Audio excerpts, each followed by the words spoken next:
This meeting is being recorded. All right, welcome to a career readiness series with GM Financial. My name is Kanal. I'm one of the community managers here at Mentor Spaces.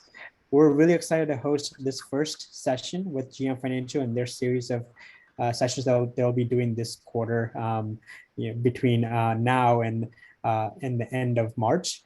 Really kicking off a series that helps individuals who are early in their career as well as mid stages of their career prepare to have a career at GM Financial.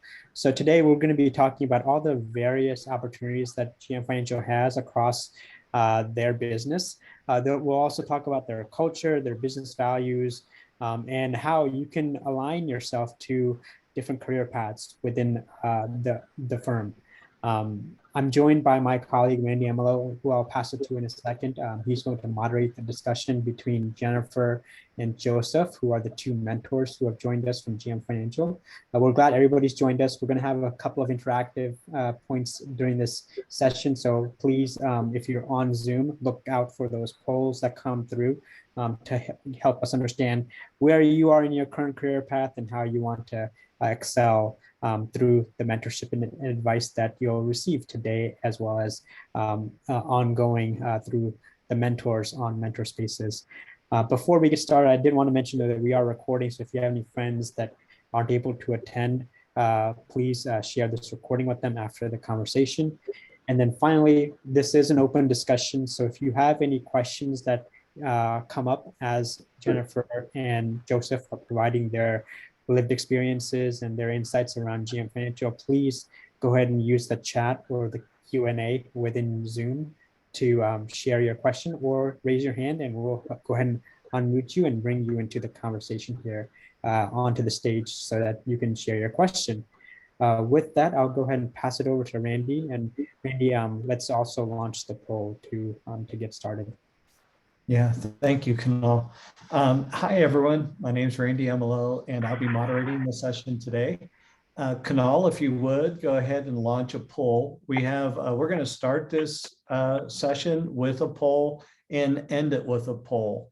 So if you would, take a few moments, and it's a simple poll. Just how comfortable are you with your understanding of GM Financial careers? Really, that is the whole focus of today's conversation, is talking a little bit about the breadth and scope of all the different opportunities that are available within GM Financial and aligning that with your personal passions and interests. Recording in progress. So how are we doing, Kanal? I'll let Kanal let me know. Go ahead and move on. Let's moderate the discussion, and I'll end the poll in a few minutes here. We won't need to share the results, so we can move forward. Great, thank you so much. As we get started today, we have two mentors that from GM Financial. We have Joseph and we have Jennifer. And in just a moment, what I'd like you to do is introduce yourself to the audience and a little bit about, if you would, you can take several minutes, up to that much time if you want, to describe a little bit of your career journey and how you ended up at GM Financial. And then from there, I have a series of questions that we'll engage in, just so that the audience can hear a little more about, what is your personal journey like, so that they can imagine what their journey might look like. Jennifer, why don't we start with you? Sure, great. Thanks, everyone. It's good to be here today. Thanks for having me. My name is Jennifer Reed. I'm currently SVP of Portfolio Analytics here at GM Financial. I've been with the company over 21 years, which is really crazy to think about because it doesn't seem like it's been that many years in a lot of ways. I joined the company as an entry-level analyst. So my team focuses heavily on data analytics and forecasting for our North America loan and lease portfolios. We work very closely with a lot of other departments here, including finance, accounting, pricing, our entire servicing organization, which is one of the things that I love about my position and my team. We get to interact with a lot of different departments here. I joined GM Financial really early in my career. I had been working at a bank at the time, just for a couple of years in really more of a customer service type position. And it turned into a sales position, which definitely is not my strength, or really where my heart was. I knew I wanted something on the analytical side of things. And I was happening to be working on my MBA through TCU's part-time evening professional master's program. So I was working full-time and going to school in the evenings. And a couple of my classmates were analysts at what was then called AmeriCredit. AmeriCredit became GM Financial in October 2010 when General Motors purchased AmeriCredit. So they knew that I was looking for something that was a better fit with my skill set, kind of on the analytical side, and they suggested that I interview in their department, which is called risk management, and I did. And the rest is kind of history. I've stayed within the credit risk management department for my entire career, and worked through various levels of analyst positions up through various levels of officer positions, ultimately to the position I'm in now. And I've been just so thankful to have the opportunity to grow my career with GM Financial, which is just an awesome organization. I get to work with amazing people every day. The work itself is a really great fit with my skill set. I'm continually learning, constantly challenged, and I'm really happy to still be with this great company. Great. Thank you so much, Jennifer. And I really want to, dig a little more into your interesting background. What I did pick up from a little bit of a little bit of the narrative or the story, and is that you were in a position, they kind of got you out of your comfort zone. You weren't really feeling it. You weren't really excited to have to sell products, whether they're financial products or whatever. And then I heard that you also went to get your MBA. So you began to prepare yourself and to take and get some credentials or some, take the educational course to make a career pivot.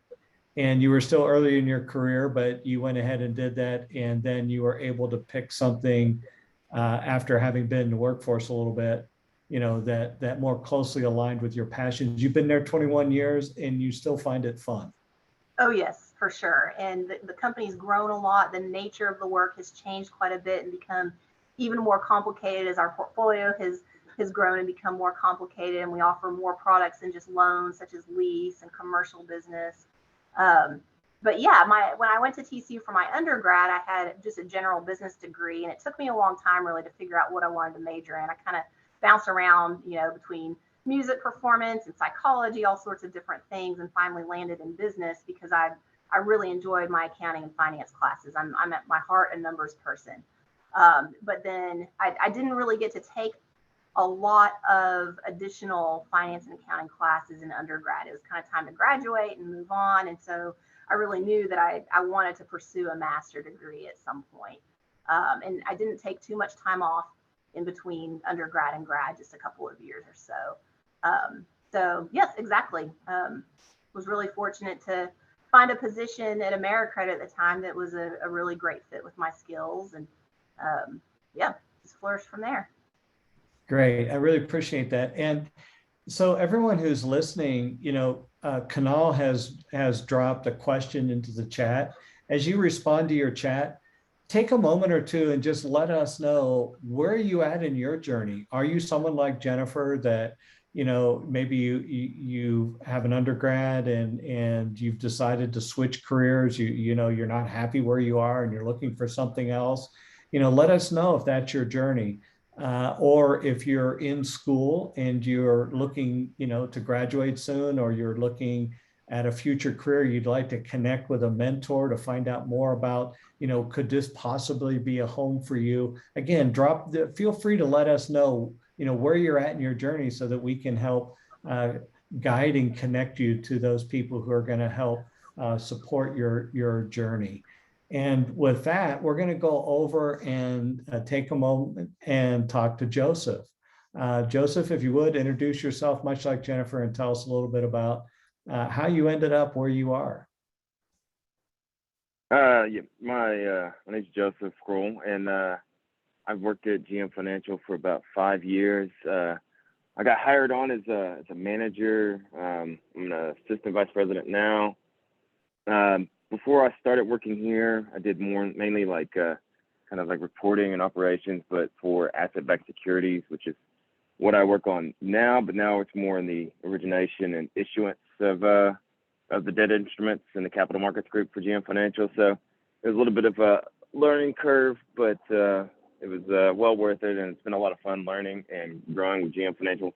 I agree with Jennifer. It's a great place to work. You have to get your job done. There's people have like high expectations of you, but it's also everybody is understanding. Nobody's like just spiteful or mean or derogatory if not needed. Like they don't. So everybody's very understanding. We all understand people make mistakes. It's a very good place to grow and learn. I also got my master's prior to getting this job. I think it probably helped me get my leg up and actually get the manager position, because before all of mine have been analyst positions prior.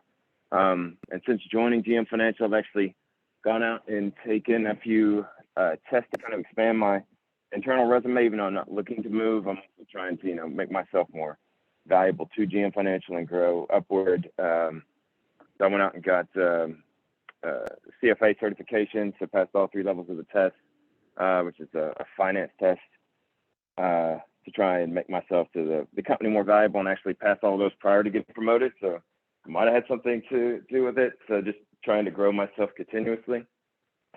I guess that's how I got here. Yeah. Well, I appreciate that, Joseph. And again, it sounds like you had some analyst positions in other organizations, and then you went ahead and went the educational route, which is very common. I think the statistic is about 70 in the upper 70% of people who are getting an MBA are getting it to make some kind of career pivot. And what I'm hearing is that your pivot was from an individual contributor analyst role and really looking to move into management, and you were maybe looking to leverage that credential, that investment in education to be able to make that pivot. And so you entered in to GM Financial as a manager. So those who are listening in the audience today, and there may be some that are in that position, maybe you're working somewhere else and you're looking to enter in, there are entry-level management positions, there are positions in HR, there are positions in tech. Make no doubt about it. I think we're going to hear a little bit more that even though you're talking to people with financial and analytical backgrounds, they have a huge tech presence and a large technology team, and just about that supports every part of the business. So technology is there, as well as, again, analytics and so on. So let us know what your interests are so that we can ask some more specific questions. But let's now move on to a little bit of what, Joseph, you had just alluded to a little bit around kind of once you get into the organization, what about mobility? What about the ability to maybe you want to move up, or you want to move over in the organization, you want to do a little something else? How does the organization respond to that? Do they they want you in one specific role for life, or how do they work with you to enable mobility? Well, I think Jennifer could speak to it too, but currently we actively try to, at least in my area of the world, like we try to actively get people to move so that they can gain experience, gain roles. So like you could go from my group as capital markets to somebody like pricing or risk, make lateral moves, or even like maybe like a regular analyst to a senior analyst in another group, but not pinning people down to one specific role, trying to gain people's experience overall throughout the company so that we make broader employees, get people's experiences to different facets of the company. So that's something we actively try to do, and it's a program we have. So there's an intention to give you different exposure to different kind of adjacent roles in the organization or different functions in the organization to help broaden your perspective. And the organization actually helps you kind of map out your journey, is what I'm hearing. Yes. Okay. Jennifer, in your part of the organization, I know that you've been around a while, you've seen some things. Can you speak a little bit to, you started to describe the culture, and I think I heard it from Joseph as well, saying it's not a mean culture. That's good. But what kind of supporting culture, and especially for people who might be coming from an underrepresented background, how friendly is the organization towards that? How do they acknowledge that, or how do they work with people who are coming in from different perspectives? Yeah, that's a great question. There's definitely been a really big focus, not just recently for our company, but really over the last kind of 5 to 10 years on making some really great strides with diversity, equity, and inclusion. It's a huge strategic priority for our culture, for our company, and it's embedded into our core values and our strategic priorities as well. My team is fairly diverse in terms of gender and nationality. In terms of school, we typically do require an undergrad. We do require an undergrad, in many cases, a master's degree as well. So there's some level setting there. But I would say that we've got a culture of integrity and also of teamwork. And Joseph's right, it's a really friendly place. We spend the majority of our day with our coworkers, right? We want to enjoy spending time with them. We often spend more time with them than our own family. And we really try to be inclusive in terms of making sure that people have a spot at the table and making sure that people are in meetings, right? If their project's being presented and it's appropriate, let's have the analyst in the meeting with us to hear how we're presenting it. We like to make sure we're providing feedback on their work and how it's received if it's being presented. But I think really the two words that come to mind are definitely teamwork and culture. Teamwork and integrity with the culture.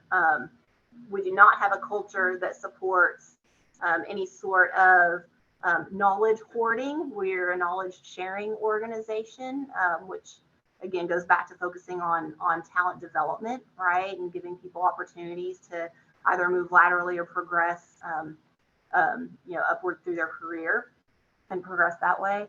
There have been people in the past that really don't operate that way, and they typically weed themselves out because that's just not our culture. We have an open door policy. As managers, we want to make sure that our team members are comfortable coming to us and talking to us about things. We really try to take the time to get to know the folks on our team. I love the time that I get to spend with my team members, whether it's talking about work projects or, in a virtual happy hour, just chit-chatting, getting to know each other and getting to know each other's backgrounds more. I think that just makes for a much more cohesive team. And I think that that value is really echoed all the way up through the executive team as well. Yeah, that's fantastic. And I really appreciate, the very descriptive way that you went around talking about the culture. So I'm also picking up that it's a performance culture, that you're really looking to try to bring the best out of everyone in the organization. And you do have a decided mission that you're focused on as an organization. So I don't, hopefully everyone on the call hears that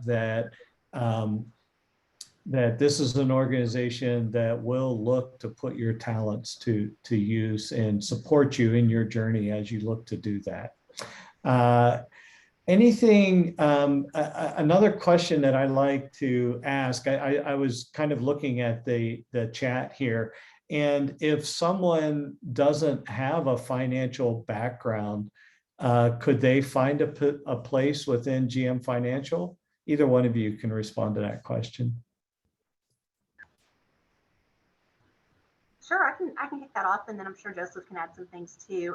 Yes, so there is a wide variety of career opportunities at GM Financial, and Randy mentioned some of them. We've got a huge IT department. We also have a sizable human resource department that covers all things human resources, including not just the administration, but also things like talent development. We also have a huge servicing organization. Our servicing organization are the folks who are customer facing, meaning they're working with our customers to help them as they try to manage their loan or lease payments, right? They work out payment plans, for example, try to help them through any financial struggles or hardships they might be having that are temporary in nature. They also handle more specialty cases, like when people file for bankruptcy, for example, or people are in accidents and there's damage to their vehicle.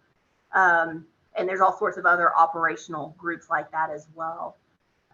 We also have groups of folks who focus on our dealer customers. So we're primarily an indirect lender, meaning that we work with dealers and then consumers fund their loans through our dealer network, right? Whether they're GM dealers or non-GM dealers. And we have an entire organization dedicated to serving that dealer customer base.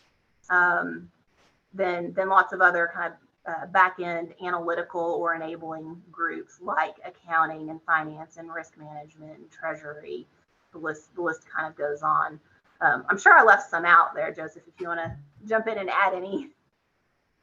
Yeah, I think that sounds like about all the ones I probably could have come up with. But yeah, like marketing as well. But yeah, that's there's a lot of different roles. I mean, you don't have to have a finance degree to our background to work here. We're a pretty broad company with a lot of hats to be able to operate. Yeah, marketing is a good one. Communications and marketing is a really big group as well. That's a really good point. Yeah, and so those of you who maybe you went to school for journalism or communications or PR or digital marketing or any of those areas, there are openings in the organization. Or maybe you're just trying to get away from something or get into management. If you have you've been working for a while as an individual contributor and you want to get into management, there are probably some entry-level management positions that are open, much like Joseph stepped into. Again, that's one of the beauties of a large organization that's distributed like GM Financial, is that you can literally, and there's lots of points of entry, and finding the one that fits you and not just looking to grab an opportunity because there's an opportunity, but really look to align your interests and passions with those opportunities that are available. Take a little bit of time and focus in.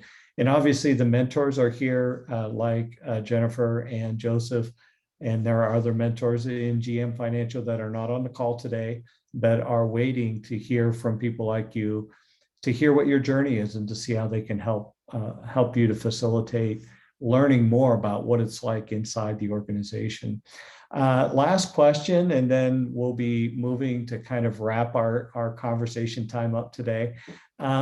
What is some advice that you would have given your younger self as you were making, as you were out looking to make your last career decision? What kind of advice would you have given yourself now that you are inside of the organization within GM Financial? What are some tips or suggestions that you would make? And let's go ahead and go with Jennifer. Ooh, that's a good question. I think something that I didn't really realize early in my career that I certainly realize now is the importance of building a network. And looking back on, of course, I've ended up finding my position at GM Financial through my classmates at TCU, so there was a network there. But building a network is very important, not just to help kind of navigate, the day-to-day, but also to, potentially find some additional opportunities, or whether it's within the same company or a different company. I think the other thing is to not be afraid to take a chance on yourself. I think we have a tendency to look at a job description and think that we have to check the box on every single thing. And certainly in some cases that is required, but in others, you know, it's not. And sometimes it's impossible to check all the boxes, right? So I think have confidence and don't sell yourself short if you think that you found something that could be a good fit for you. The other thing I would say is the importance of doing research. I did a lot of research on AmeriCredit before I decided to interview, and then of course research through the interview process as well.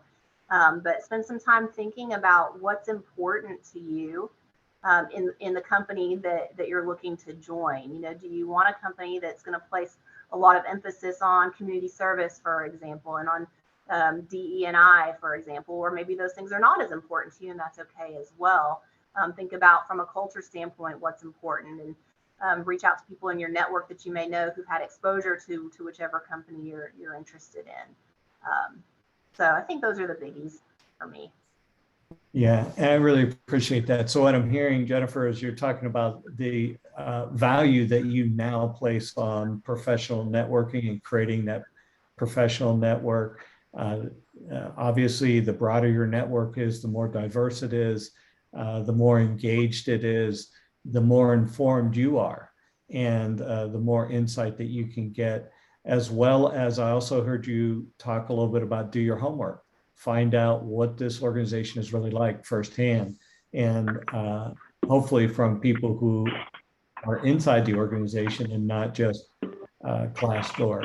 And I really appreciate your comments today. We're going to go over, I'm sorry, we're starting to run out of time, but let's go over to Joseph real quickly. What would be some advice that you would give to the audience?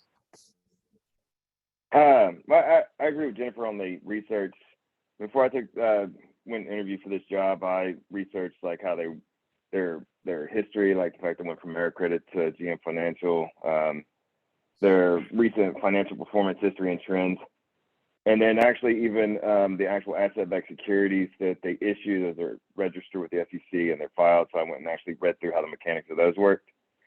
So I think being diligent in researching information about the position you're going to show up and interview for is highly impressive to those that you're interviewing with. And then the last thing would be is I think not to be afraid to ask questions and not understand. I think when I was younger, I was afraid to be embarrassed about things that I thought I should know that I didn't know. So it took me longer to figure them out because I had to go and figure them out on my own instead of just admitting to those that already knew that I didn't know. So I would say not to be afraid not to know and to ask questions to those that do know. It might speed your education along, at least in the workplace. Yeah, that's really sound advice. And I thank you so much, Joseph and Jennifer, for being awesome mentors today and sharing your lived experiences. And with that, we're going to pass it over to Kunal to wrap our session up. All right. Yeah, we want to end on time here. We just launched a poll question to get your feedback on this session. So please, make sure that you take a look at that poll question and provide your perspective. Hope this session really helped with getting you more comfortable with careers at GM Financial. And we're going to build upon this as well. So we have another session scheduled for March 8th at the same time, 5 p.m. Eastern time, with GM Financial and another set of mentors who will be sharing more about the career paths within GM Financial and helping you explore the right fit. This is our second session in the career readiness session, and really just helping individuals in a group format really identify what their experiences are and how those experiences translate to career opportunities within GM Financial. So please join us for that session on March 8th. Look forward to hosting that. And with that, we'll go ahead and close this out. If there's any other questions that you have for the panelists, please go ahead and post those questions inside of the GM Financial space, and a mentor from the program will be able to respond to you through the question in the forum. With that, I hope everybody has a great rest of your night. Thanks, everyone. Thank you.